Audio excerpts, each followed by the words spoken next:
सभी को जय मसीह की। प्रभु आप सभी को आशीष दे। मुझे आशा है कि आप लोग अच्छे होंगे। प्रभु आप सभी को सुरक्षित संभाल कर रखने पाए। प्रभु के वचन में यीशु मसीह के नाम में हम प्यार भरा नमस्कार करते हैं। हमारे इस चैनल पे आप सभी का हम स्वागत करते हैं। इस वीडियो को पूरा देखिए, परमेश्वर जरूर छुटकारा देंगे। आज का टॉपिक है प्रार्थना की शक्ति। थोड़ी समय की चिंता के लिए हम वचन पढ़ेंगे। याकूब 5 अध्याय का 13 से लेकर मैं 20 तक पढ़ूंगा। इस वीडियो को ज़्यादा से ज़्यादा शेयर करना और वीडियो पूरा ही देखना। बीच में छोड़कर जाएंगे तो परमेश्वर का आशीष निकल जाएगा। उसको पूरा जो टॉपिक है प्रार्थना की शक्ति वो समझ नहीं पाएंगे। प्रार्थना की शक्ति के बारे में अगर समझना है तो वीडियो पूरा देखिए। मैं वचन पढ़ता हूँ। याकूब 5 अध्याय का 13 से मैं शुरू करता हूँ। यदि तुम में से कोई दुखी है तो वह प्रार्थना करें, यदि आनंदित है तो वह स्तुति के भजन गाएं। मेरे प्रियो, यहाँ पे वचन बता रहा है इस तरह से, यदि तुम में से कोई दुखी है तो प्रार्थना करें। मेरे प्रियो, जितने भाई बहन विश्वासी हैं, यीशु मसीह के ऊपर विश्वास करते हैं, अगर कोई दुखी है, परेशानी है तो क्या करना है? उसके लिए प्रार्थना करना है। भले ना कि हमारा पड़ोसी हो, हमारे परिवार के क्यों ना हो, हमारे आजू बाजू के लोग क्यों ना हो, हमारे दुश्मन क्यों ना हो। यहाँ पे नहीं लिखा है कि अपने जो है अपने मित्र से ही प्रार्थना करना, अपने सगे वाले का प्रार्थना करना, अपने रिलेशन में है उनके लिए प्रार्थना करना। नहीं मेरे प्रियो, एक गलत फहमी निकालना पड़ेगा। यहाँ पे लिखा है यदि तुम में से कोई दुखी है तो वह प्रार्थना करें। क्या करना है? कोई भी दुखी है, अगर हमारे बीच में कोई भी क्यों ना हो, अगर दुखी है, परेशान है, निराश है, डिप्रेशन में है, बड़ी बीमारी में फंसा हुआ है, आर्थिक कमजोरी है, उसके लिए क्या करना है? यहाँ पे लिखा है यदि तुम में से कोई दुखी है तो वह प्रार्थना करें। हमारे माहौल में, हमारे बीच में, हमारे आसपास के लोग में अगर कोई दुखी है तो उसके लिए प्रार्थना करना है। यदि यहाँ पे लिखा है यदि आनंदित है तो वह स्तुति के भजन गाएं। अगर नहीं कुछ प्रॉब्लम है तो स्तुति का भजन गाएं। आनंदित है तो यहाँ पे लिखा है, अगर प्रॉब्लम नहीं है तो इसके लिखा है कि यदि आनंदित है तो वह स्तुति करे, भजन गाए। अगर कुछ भी नहीं है, कोई प्रॉब्लम नहीं है, कोई समस्या नहीं, तो क्या करना है? परमेश्वर का स्तुति करना है, परमेश्वर को धन्यवाद देना है, परमेश्वर का भजन गाना है। क्योंकि परमेश्वर जो हाथ पकड़ के चढ़ाते हैं, हमको बचाते हैं, हर अवस्था में हमको चलाते हैं, हर आवश्यकताओं को पूरा करते हैं। इसके लिए क्या करना है? अगर हम बीमार नहीं हैं, हम दुखी नहीं हैं, तो क्या करना है? आनंदित होना है, प्रभु में मगन होना है। यहाँ पे लिखा है आनंदित है तो वह स्तुति करे, भजन गाए। अगर हम कोई दुख नहीं है, कोई परेशानी नहीं है, तो हमको आनंदित होना है, परमेश्वर का स्तुति करना है, धन्यवाद देना है, क्योंकि परमेश्वर ने हमको बचाया है, आपको बचाया है। और आगे लिखा है यदि तुम में से कोई रोगी है तो कलीसिया के प्राचीनों को बुलाए। देखिए, अगर हम में से कोई दुखी है, कोई बीमार है, तो कलीसिया के प्राचीन जो है, एल्डर्स जो हैं, पास्टर जी हैं, किसी को भी बुलाकर उनको क्या करना है? यहाँ पे लिखा है यदि तुम में से कोई रोगी है तो कलीसिया के प्राचीनों को बुलाएं। कलीसिया की जो प्रार्थना टीम है उनको बुलाइए। यहाँ पे लिखा है कि प्राचीनों को बुलाएं और वे प्रभु के नाम से उस पर तेल मलकर उसके लिए प्रार्थना करेंगे। परमेश्वर क्या करेंगे? परमेश्वर के दास क्या करेंगे? परमेश्वर जो है यहाँ पे छुटकारा देने के लिए नहीं आएंगे। परमेश्वर जो है जरिया जो है, परमेश्वर ने यहाँ पे छोड़ दिया है। जरिया यहाँ पे है, प्रार्थना टीम यहाँ पे है, परमेश्वर के दास यहाँ पे, पास्टर दास यहाँ पे हैं प्रार्थना करने के लिए, आपके लिए, हमारे लिए। जो कोई रोगी है, बीमारी है, उनको बुला करके, जो प्राचीन है, पास्टर को बुला करके प्रार्थना करना चाहिए। अपने आप से भी प्रार्थना करना चाहिए। यहाँ पे लिखा है यदि तुम में से कोई रोगी है तो कलीसिया के प्राचीनों को बुलाए और वे प्रभु के नाम से उस पर तेल मलकर उसके लिए प्रार्थना करे। परमेश्वर के दास लोग क्या करेंगे? प्रार्थना करेंगे। परमेश्वर जरूर छुटकारा देंगे। आगे के वचन में लिखा है, और विश्वास की प्रार्थना के द्वारा रोगी बच जाएगा। परमेश्वर का वचन हमको आपको यही बताता है, विश्वास के ही द्वारा रोगी बच जाएगा। हमारे बीच में, आपके बीच में अगर कोई बीमार में है, तकलीफ में है, निराश में है, उसको कलीसिया के प्राचीनों को बुलाइए। वो दास आकर के प्रार्थना करेंगे, वो जो है छुटकारा जरूर परमेश्वर देंगे। यहाँ पे लिखा है, और विश्वास की प्रार्थना के द्वारा रोगी बच जाएगा और प्रभु उसको उठाकर खड़ा करेगा। परमेश्वर के दास के द्वारा प्रभु उनको उठाकर खड़ा करेगा। हम भी प्रार्थना कर सकते हैं, आप भी प्रार्थना कर सकते हैं, लेकिन वचन में क्या लिखा है वो यहाँ पे बताया कि कलीसिया की प्राचीनों को बुलाएं, उनके लिए वो प्रार्थना करेंगे, वो जो है प्रभु उनको खड़ा प्रार्थना करेंगे। वो प्राचीन ध्यान से सुनिए, यहाँ पे लिखा है कि और विश्वास की प्रार्थना के द्वारा रोगी बच जाएगा और प्रभु उसको उठाकर खड़ा करेगा। जो कलीसिया की प्राचीन आएंगे वो विश्वास के ही द्वारा प्रार्थना करेंगे। यहाँ पे लिखा है कि प्रभु उसको उठाकर खड़ा करेंगे, परमेश्वर ही उठाकर खड़ा करेंगे उसको। कैसा भी क्यों समस्या क्यों ना हो, प्रार्थना करने के लिए परमेश्वर के दास लोगों को बुलाइए, खुद प्रार्थना करिए, परमेश्वर उनको खड़ा करेंगे। हम सब जरिया हैं, परमेश्वर के दास लोग क्या है? जरिया हैं, लेकिन कार्य करने वाला प्रभु यीशु मसीह है। यहाँ पे लिखा है प्रभु उसको उठाकर खड़ा करेगा। परमेश्वर का वचन आपके जीवन में, हमारे जीवन में जो ये वचन को रखने पाए, क्योंकि आने वाले समय में ऐसा परिस्थिति आ सकता है। और आगे लिखा है कि और यदि उसने पाप भी किए हो तो उनकी भी क्षमा हो जाएगी। देखिए, परमेश्वर उनको खड़ा करेगा, रोगी है तो भी वो उनको चंगा देगा ही देगा, क्योंकि परमेश्वर का वचन में ही लिखा है, और विश्वास की प्रार्थना के द्वारा रोगी बच जाएगा और प्रभु उसको उठाकर खड़ा करेगा। और यदि उसमें पाप भी किए हो तो उनकी भी क्षमा हो जाएगी। अगर पाप भी किया है ना तो क्षमा हो जाएगा, क्योंकि यहाँ पे लिखा है और विश्वास की प्रार्थना के द्वारा मेरे प्रियो परमेश्वर को परखने पाए। वचन में लिखा है कि परख कर देखो यहोवा कैसा भला है।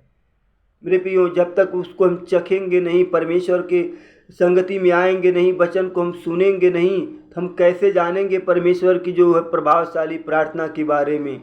हम गवाही सुनेंगे, पहले हमको चखना पड़ेगा, तो हमको पता चलेगा कि स्वाद कैसा है, परमेश्वर कैसे हैं। यहाँ पे लिखा है कि जब धर्मी दुहाई देता है तो यहोवा सुनता है, उसको सारी विपत्ति से छुड़ाता है। जब धर्मी लोग दुहाई देते हैं तो परमेश्वर सुनता है, उनको सारी विपत्ति से बचाता है। और आगे लिखा है, इसलिए तुम आपस में एक दूसरे के सामने अपने अपने पापों को मान लो और एक दूसरे के लिए प्रार्थना करो। क्या करना? अपने अपने पापों को मानना पड़ेगा, क्योंकि परमेश्वर का जो वचन है दोधारी तलवार के समान है। उल्टा काटेगा तो भी कटेगा, सीधा काटेगा तो भी कटेगा।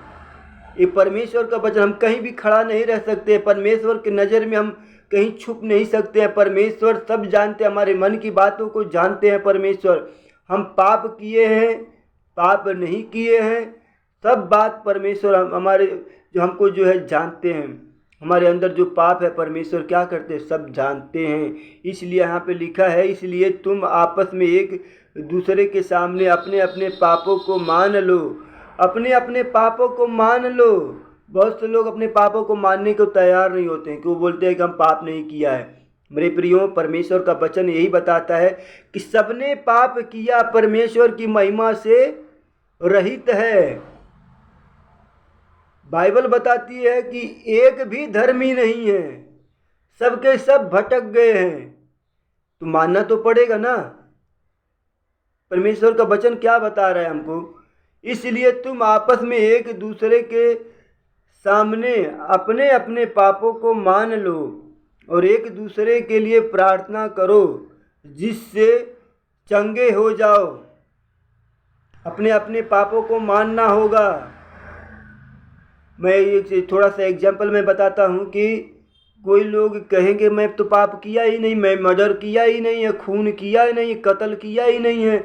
मेरे प्रियो, झूठ बोलना भी पाप होता है, गाली देना भी पाप होता है, इसका बात उसका बात एक दूसरे का चुगली करना भी पाप होता है। ऐसा नहीं है कि हम खून करेंगे, गोली चलाएंगे, तलवार चलाएंगे तो ही पाप होता है, नहीं। गाली देना भी पाप है, झूठ बोलना पाप है, बुरी नज़र से किसी को देखना भी पाप है, मुंह से बुरी बात बोलना, गाली गलौज, ये सब क्या है? ये सब पाप है। तो क्या करना, अपने आप को मानना पड़ेगा, भाई मैं पापी हूँ करके। यहाँ पे लिखा है ना साफ साफ, इसलिए तुम आपस में एक दूसरे के सामने अपने अपने पापों को मान लो और एक दूसरे के लिए प्रार्थना करो जिससे चंगे हो जाओ। एक दूसरे का पाप को मानना पड़ेगा, हाँ मैं पापी हूँ। यहाँ पे लिखा है कि, और लिखा है पापों को मान लो और एक दूसरे के लिए प्रार्थना करो। एक दूसरे के लिए प्रार्थना करो, दुश्मन क्यों ना हो, पड़ोसी क्यों ना हो। ऐसा नहीं है कि चलो हम पड़ोसी के लिए प्रार्थना करते हैं वो चंगा हो जाएगा, उसको होना नहीं चाहिए। मेरे प्रियो, ऐसा नहीं चलेगा। एक दूसरे को पापों को मानना पड़ेगा, एक दूसरे के लिए प्रार्थना करना ही पड़ेगा। ऐसा नहीं है कि हम पड़ोसी के लिए प्रार्थना करेंगे वो ठीक हो जाएगा तो आगे बढ़ जाएगा। ऐसा नहीं कि वो जो गिरना चाहिए उसको गड्ढे में, हमारा पड़ोसी है हमको देखकर जलता है उसको खड्डे में गिराना है, ऐसा नहीं चलेगा मेरे प्रियो। परमेश्वर का वचन बताता है कि एक दूसरे के लिए प्रार्थना करो, दुश्मन क्यों ना हो, पड़ोसी क्यों ना हो, अपने पड़ोसी से प्रेम करना चाहिए, परमेश्वर का वचन बताता है। और आगे लिखा है कि यहाँ पे एक दूसरे के लिए प्रार्थना करो जिससे चंगे हो जाओ। धर्मी जन की प्रार्थना से, प्रार्थना के प्रभाव से बहुत कुछ हो सकता है मेरे प्रियो। आपके प्रार्थना से, मेरे प्रार्थना से बहुत कुछ हो सकता है। हमारा टॉपिक वही है, प्रार्थना की शक्ति। हमारे प्रार्थना से, आपकी प्रार्थना से बहुत कुछ हो सकता है। बीमारी चंगाई हो सकता है, दुख दूर हो जाएगा, कष्ट दूर हो जाएगा, परेशानी दूर हो जाएगा, डिप्रेशन दूर हो जाएगा, समस्या दूर हो जाएगा। जिस परिवार में समाधान नहीं है समाधान आ जाएगा। लेकिन क्या करना पड़ेगा, एक दूसरे के लिए प्रार्थना करना पड़ेगा। यहाँ पे लिखा है कि धर्मी जन की प्रार्थना के प्रभाव से बहुत कुछ हो सकता है। एलिया भी तो हमारे समान दुख सुख भोगी मनुष्य था। एलिया भी एक हमारे समान ही था। यहाँ पे लिखा है एलिया भी किसके समान था? आपके समान, हमारे समान ही था। वो भी दुख सुख में था। यहाँ पे लिखा है कि एलिया भी तो हमारे समान दुख सुख भोगी मनुष्य था। दुख सुख वो भी भोग रहा था, वो भी दुख सुख का भोगी मनुष्य था।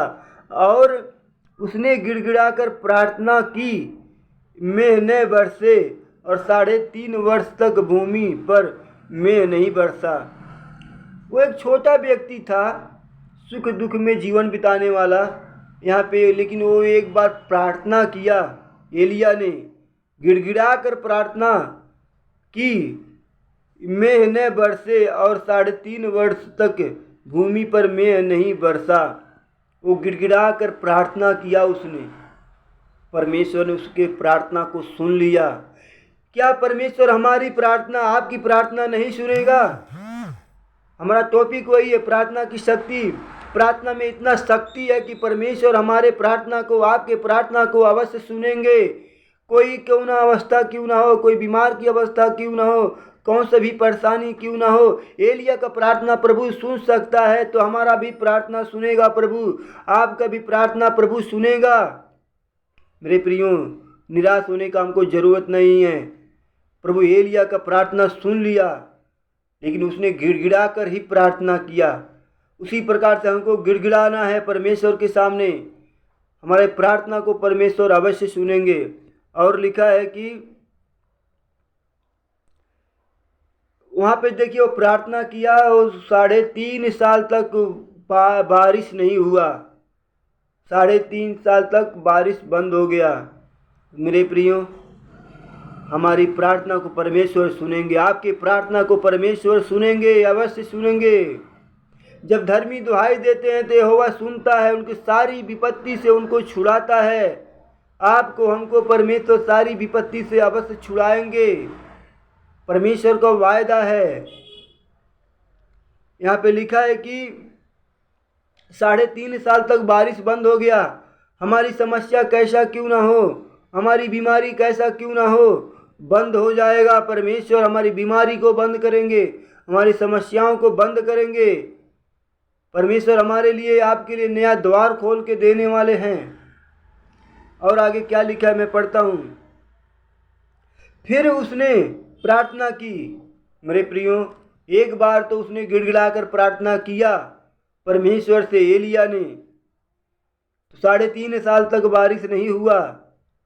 फिर उसने वापस प्रार्थना किया। यहाँ पे लिखा है, फिर उसने प्रार्थना की तो आकाश से वर्षा हुई और भूमि फलवंत हुई। मेरे प्रियो, फिर रिटर्न उसने वापस प्रार्थना किया, क्योंकि उसको बारिश का ज़रूरत है। खेती बाड़ी करने के लिए उसको पानी का चाहिए, पानी का आवश्यकता है। फिर उसने प्रार्थना किया, परमेश्वर ने प्रार्थना नहीं सुना। यहाँ पे सब्जेक्ट हमारा वही है, प्रार्थना की शक्ति। प्रार्थना में इतना शक्ति है कि हमारे प्रार्थना को, आपकी प्रार्थना को परमेश्वर सुनेंगे। जो है परमेश्वर हमारे प्रार्थना को सुनते हैं, प्रार्थना का उत्तर भी देते हैं। एलिया ने प्रार्थना किया तो 3.5 साल तक बारिश नहीं हुआ। रिटर्न उसने प्रार्थना किया तो फिर परमेश्वर ने उसको प्रार्थना को सुन लिया। परमेश्वर ने प्रार्थना का उत्तर दिया, उसको वर्षा वहाँ पे होने लगी। यहाँ पे लिखा है, फिर से उसने प्रार्थना की तो आकाश से वर्षा हुई और भूमि फलवंत हुई। जब बारिश होने लगी तो भूमि फलवंत हो गई। वहाँ पे जो फसल था खेती बाड़ी का, वो सब फलने फूलने लगे। मेरे प्रियो, आपसे यही रिक्वेस्ट है, प्रार्थना करने के लिए तैयार हो जाएं। परमेश्वर प्रार्थना का उत्तर जरूर देंगे। हमारे जीवन में सूखा हुआ अगर हम स्थान है, सूखा हुआ जीवन है, तो परमेश्वर हमारे प्रार्थना को सुनकर हमारे शरीर, हमारे जीवन को फलवंत करने वाले हैं। हमारे जीवन में अगर सूखापन है तो परमेश्वर हमारे जीवन में फलवंत करने वाले हैं, मेघ को बरसाने वाले हैं। हर एक अवस्था में, हर एक बीमारी में, हर एक परेशानी में परमेश्वर हमारे प्रार्थना का सुनकर उत्तर देने वाले हैं। इन दिनों में मेरे प्रियो, इस वीडियो के माध्यम से मैं बताना चाहता हूँ, इस वचन के आधार पर बताना चाहता हूँ, परमेश्वर हमारे प्रार्थना को, आपके प्रार्थना को अवश्य सुनेंगे। हमारे जीवन में सूखापन है, परमेश्वर जरूर हमको जो है तैयार करेंगे। एक बारिश के समान परमेश्वर हमारे जीवन में हरियाली लाएंगे। हम फूलेंगे, फलेंगे, फलवंत होंगे। यहाँ पे लिखा है कि फिर उसने प्रार्थना की तो आकाश से वर्षा हुई और भूमि फलवंत हो गई। फिर आकाश से वर्षा हुई, भूमि फलवंत हो गई। मेरे प्रियो, परमेश्वर का आशीष जब हमारे जीवन में, आपके जीवन में आएगा तो हम फलवंत हो जाएंगे। परमेश्वर क्योंकि हमारे प्रार्थना को सुनते हैं। और आगे लिखा है कि हे मेरे भाइयों, यदि तुम में से कोई सत्य के मार्ग से भटक जाए और कोई उसको फेर लाए, तो वह ये जान ले कि जो कोई किसी भटके हुए पापी को फेर लाए, वह एक प्राण को मृत्यु से बचाएगा और अनेक पापों पर पर्दा डालेगा। मेरे प्रियो, ये वापस फेर लाना, एक व्यक्ति को अगर वो भटक गया है, अगर उसको हम फेर लाते हैं प्रभु में, एक प्राण को हम बचा लेते हैं। क्योंकि वो संसार में वो भटक जाएंगे, वो नाश हो जाएंगे। हमारा जो ये बारिश का, एलिया का जो बारिश का उदाहरण था, ये वही उदाहरण है। उसने प्रार्थना किया तो बारिश बंद हो गया। उसने फिर से प्रार्थना किया तो बारिश चालू हो गया। मेरे प्रियो, हमको प्रार्थना करने का समय है, हमको प्रार्थना करना चाहिए। हमको भटके हुए लोगों को हमको लेकर आना चाहिए, परमेश्वर के वचन को हमको जो है उनके पास पहुंचाना चाहिए। परमेश्वर का वचन हमको एक प्राण को बचाना है, नाश नहीं होना मांगता है। इसीलिए तो परमेश्वर ने जगत से ऐसा प्रेम किया है, अपना इकलौता पुत्र दे दिया, ताकि जो कोई इस पर विश्वास करे वो नाश ना हो परंतु अनंत जीवन पाए। मेरे प्रियो, परमेश्वर में अनंत जीवन है। मैं अपना इस वीडियो को मैं अभी समाप्त करना चाहता हूँ। परमेश्वर जो है आपकी प्रार्थना, हमारी प्रार्थना को सुनते हैं। यहाँ पे लिखा है प्रार्थना की शक्ति। जब हम प्रार्थना करने लगेंगे तो परमेश्वर ज़रूर सुनेंगे। जैसे परमेश्वर ने एलिया की प्रार्थना को सुना, उसी प्रकार से आपकी प्रार्थना को सुनेंगे।